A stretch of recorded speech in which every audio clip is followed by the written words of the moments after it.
Υπάρχουν κάποιοι άνθρωποι που είναι εξαιρετικά τυχεροί. Πρώτα απ' όλα γιατί έχουν καταφέρει να δημιουργήσουν πολύ ενδιαφέρουσες νέες εφαρμογές και τέλος πάντων να αναπτύξουν το κομμάτι κυρίως των ανανεώσιμων πηγών ενέργειας, ένα το κρατούμενο. Το δεύτερο και το πιο σημαντικό, σε ένα από τα ωραιότερα μέρη της Ελλάδας, θα έλεγα και της Ευρώπης, στην Ικαρία. Στην Ικαρία, η Eco Wave Dynamics, στο νησί με το μεγαλύτερο, νομίζω, κυματισμό. Είναι γνωστό ότι το Ικάριο το φοβούνται πολύ για το αιωλικό του δυναμικό, αλλά κάποιοι ακριβώς αυτό το δυναμικό επενδύουν και κάνουν σπουδαία πράγματα. Και θέλω να ευχαριστήσω θερμά, καταρχήν την κυρία της συντροφιάς, την κυρία Ελίζα Παναγιωτίδου, είναι υπεύθυνη επιχειρηματικής ανάπτυξης της Eco Wave Dynamics, και τον ιδρυτή και διευθύνοντα σύμβουλο, τον κύριο Δημήτρη Λιγερή. Επίσης, σας ευχαριστώ θερμά καταρχήν για την καλοσύνη σας να είστε σήμερα εδώ και να κουβεντιάσουμε. Και εμείς για το κάλεσμα. Λοιπόν, βρήκα πάρα πολύ ενδιαφέροντα σχεδόν τα πάντα. Σας εξερεύνησα όσο περισσότερο μπορούσα και από το site σας και από δημοσιεύματα. Ξεκινάμε καταρχήν. Νομίζω ο κοινός παρανομαστής είναι ανανεώσιμες πηγές ενέργειας. Σωστά, κυματική ενέργεια. Κυματική ενέργεια δεν το έχω ξανακούσει. Ναι. Το έχω ακούσει ως ένα μελλοντικό σχέδιο, ότι λένε πολλοί ότι ο κυματισμός μπορεί να... Το έχετε βάλει μπρος. Ναι, το έχουμε βάλει και είμαστε στη διαδικασία του proof of concept για να το δουν και οι επενδυτές, να το δουν και οι... Ναι. Να μπορέσουμε να... Το αξιολογήσουν. Ναι, να αξιολογήσει, ναι. Δηλαδή... Είναι στην κλίμακα αυτών που ξέρουμε σήμερα, τα κλασικά φωτοβολταϊκά και τα κλασικά αιωλικά, δηλαδή για τέτοια ενεργειακή πυκνότητα μιλάμε? Όχι, για πολύ μικρή κλίμακα. Η προσέγγιση είναι πρώτα να κάνουμε μικρή κλίμακα χωρίς να ρισκάρουμε και μεγάλα κεφάλαια και να αρχίσει σταδιακά η αξιολόγηση, ώστε να μπορέσουμε να δώσουμε περισσότερη ενέργεια. Πώς ξεκίνησε όλη αυτή η περιπέτεια? Καταρχήν ο κύριος Λιγερής είναι καπετάνιος. Οπότε, παντρεμένος με τη θάλασσα. Αυτό σημαίνει άπειρα χρόνια εμπειρίας στη θάλασσα. Δεύτερον, είστε σε ένα νησί που φυσάει τη σκόνη και πέτρες. Ακριβώς. Οπότε, αν προσθέσουμε και τις γνώσεις στη μηχανική, και την εφευρετικότητά του, μπορούμε να πούμε ότι όλα αυτά ουσιαστικά ήταν το κατάλληλο μείγμα για να ξεκινήσει να ασχολείται με αυτές τις τεχνολογίες. Δεν ξέρω αν οι εφαρμογές καταρχήν για την ναυσιπλοεία που μετρούν το ύψος του κυματισμού και γενικά τις συνθήκες της θάλασσας, σαν καπετάνιος φαντάζομαι αυτό ήταν το μέλημα 24 ώρες το 24ωρο. Από εκεί ξεκινήσατε? Από εκεί ξεκίνησε τη μέτρηση του κύματος. Και εγώ το πλοίο το βλέπω σε ένα σχολείο, σε ένα πανεπιστήμιο, το οποίο μπορείς να εργαστείς, να μάθεις και να πειραματιστείς, αλλά σε πραγματικές συνθήκες. Γιατί μέχρι τώρα, να σας πω την αλήθεια, όλα τα μοντέλα πηγαίνανε σε κάποια πανεπιστήμια ή ερευνητικά κέντρα, μέσα σε, ας πούμε, τα πειράματα γινόταν μέσα σε δεξαμενές τεχνητές, και βγαίνανε στις πραγματικές συνθήκες της θάλασσας. Και δεν μπορούσαν να λειτουργήσουν. Μπράβο. Ειδικά σε μεγάλες καταιγίδες, ισχυρές καταιγίδες. Θα το καταλάβαινα και θα έλεγα εύκολο. Ένας άνθρωπος έμπειρος που ξέρει τη θάλασσα καλά και ξέρει τι χρειάζεται να ξέρει ένας άνθρωπος που είναι στη θάλασσα. Σωστά. Είτε ταξιδεύει αλλά και για αναψυχή, υποθέτω. Έτσι. Δεν είναι απαραίτητο να είναι ένας επαγγελματίας καπετάνιος. Μπορεί να είναι ενός φουσκωτού το οποίο περνάει όλο το Αιγαίο ή ένα αστιοπλοϊκό. Αλλά αυτό είναι σε μικρή κλίμακα. Σε μικρή κλίμακα. Πολύ μικρή. Θα το καταλάβαινα εάν ήσασταν, ας πούμε, κάπου στον Πειραιά, κάπου στο Πέραμα, άντε και στη Θεσσαλονίκη, στην Ικαρία, με το δεδομένο ότι θεωρούμε ότι η περιφέρεια είναι αποκομμένη και οι δυνατότητες που σου δίνουν είναι λίγες. Για την εταιρεία μιλάτε για... Ναι. Πώς ξεκινήσατε, πήρατε το ρίσκο να ξεκινήσετε από μια περιοχή η οποία είναι στο περιθώριο? Ναι, η πατρίδα μου την αγαπώ. Έχει το μεγαλύτερο αιωλικό και κυματικό δυναμικό και έχω και το ελεύθερο να... υπάρχουν χώροι που δεν σε ενοχλεί κανένας. Μπορείς να πειραματιστείς.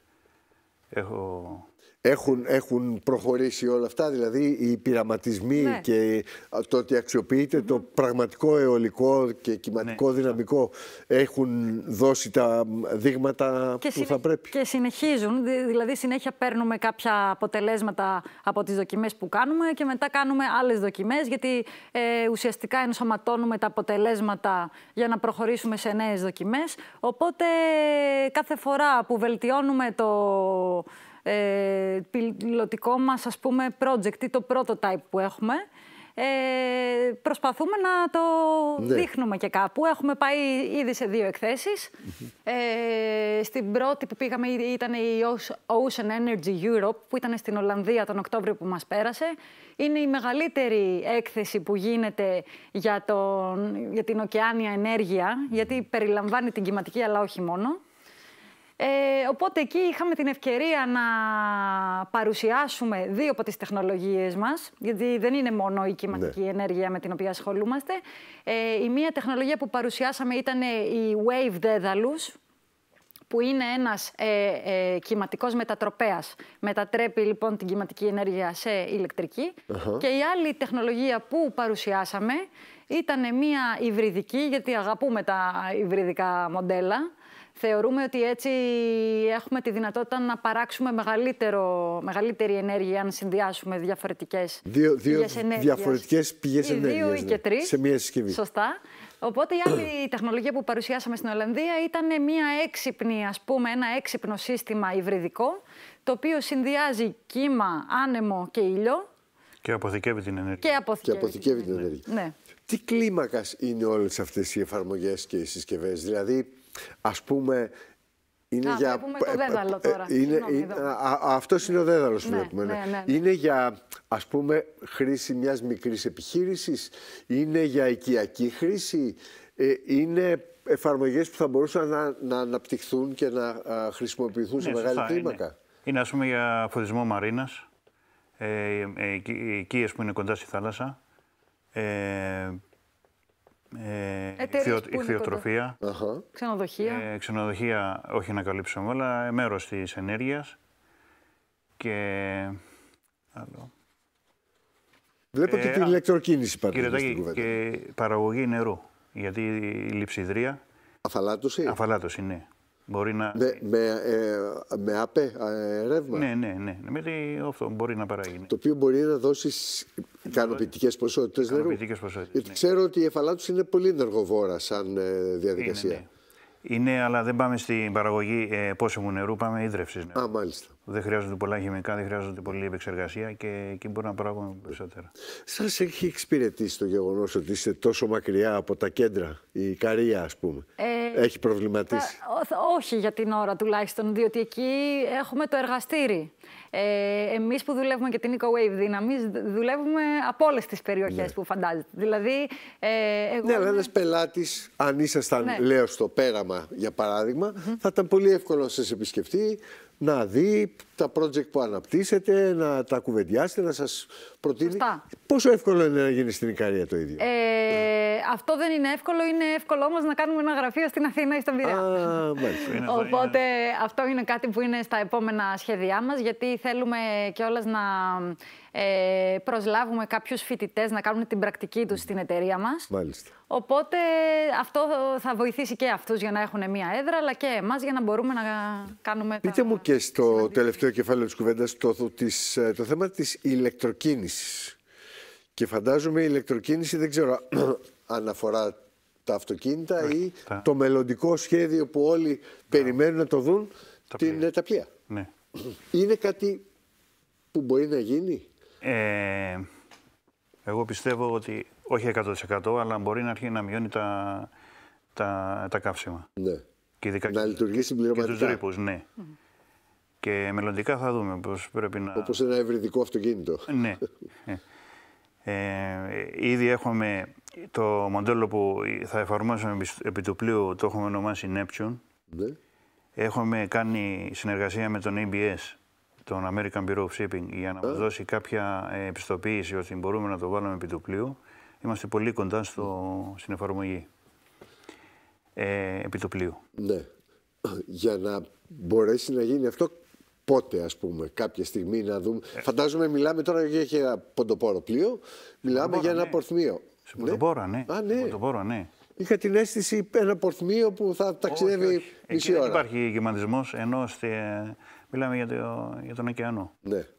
Εκεί είναι το... Και πόσο να είναι η συνδρομή του ηλεκτρικού, ας πούμε, σε ένα τέτοιο ευρυδικό μοντέλο? Εγώ πιστεύω ότι και οι εφοπλιστές θέλουν να ξεκινήσουμε σταδιακά από το 1%, το 2%, το 5% και να δούμε πού μπορεί να φτάσει. Είναι εφικτά όλα αυτά? Είναι εφικτά σε μικρή κλίμακα σίγουρα, αλλά θέλουμε πρώτα να πάρουμε το πιστοποιητικό. Ναι. Και μετά να εξελίξουμε όσο πιο πολύ μπορούμε το μοντέλο, να κάνουμε ένα τεστ με κάποια εταιρεία ναυτιλιακή που θα δεχτεί να κάνουμε αυτή τη δοκιμή πάνω σε κάποιο από τα πλοία της. Αυτό πρακτικά πόσο χρόνο θα ήθελε για να φτάσει να γίνει αυτό? Η δοκιμή πάνω σε ένα πλοίο. Μιλάμε για 2 χρόνια, 3, 5? Όχι, πολύ πιο λίγο. Με το που πάρουμε το πιστοποιητικό, υπάρχουν και εφοπλιστές που όχι θα επενδύσουν, θα μας δώσουν τη δυνατότητα να το βάλουμε με το πλοίο. Αυτό όμως το πρόβλημα δεν είναι η παραγωγή ενέργειας, είναι η αποθήκευση. Ναι. Πώς θα μπορεί να τη χρησιμοποιήσεις στο πέλαγος ή στο λιμάνι. Ναι. Αυτό είναι το πρόβλημα, η αποθήκευση. Λοιπόν, εύχομαι τα καλύτερα, πραγματικά εύχομαι τα καλύτερα. Σας ζηλεύουμε και λιγάκι με τον τρόπο που δουλεύετε και το που δουλεύετε. Να μας δείτε στην έκθεση Automation and Robotics που θα είμαστε σε λίγες μέρες, 12 με 14 Απριλίου στο Metropolitan Expo στο αεροδρόμιο. Automation and Robotics, 12 με 14 Απριλίου. Σωστά, και εκεί θα παρουσιάσουμε μια άλλη τεχνολογία για την οποία δεν είχαμε το χρόνο να μιλήσουμε, αλλά θα πω εντάχει, είναι η Aurora που πολύ λίγο αναφέραμε. Και αυτή είναι ουσιαστικά μια μικρή ανεμογεννήτρια υβριδική, φορητή, η οποία είναι υβριδική για το λόγο ότι πάνω στα πτερίγια της έχει φωτοβολταϊκά πάνελς, οπότε μπορεί να κάνει συγκομιδή ανέμου και ήλιου για παραγωγή ηλεκτρικής ενέργειας. Σε μία συσκευή. Σε μία συσκευή. Ναι. Εξαιρετικά. Και αυτό θα το παρουσιάσουμε στην συγκεκριμένη έκθεση, οπότε θα χαρούμε να σας δούμε. Από καρδιά σας ευχόμαστε όλα τα καλά. Κάθε επιτυχία στα τόσο ωραία και εντυπωσιακά σχέδια. Να κάνετε ωραίες εκπομπές πάντα. Σας ευχαριστώ πάρα πολύ.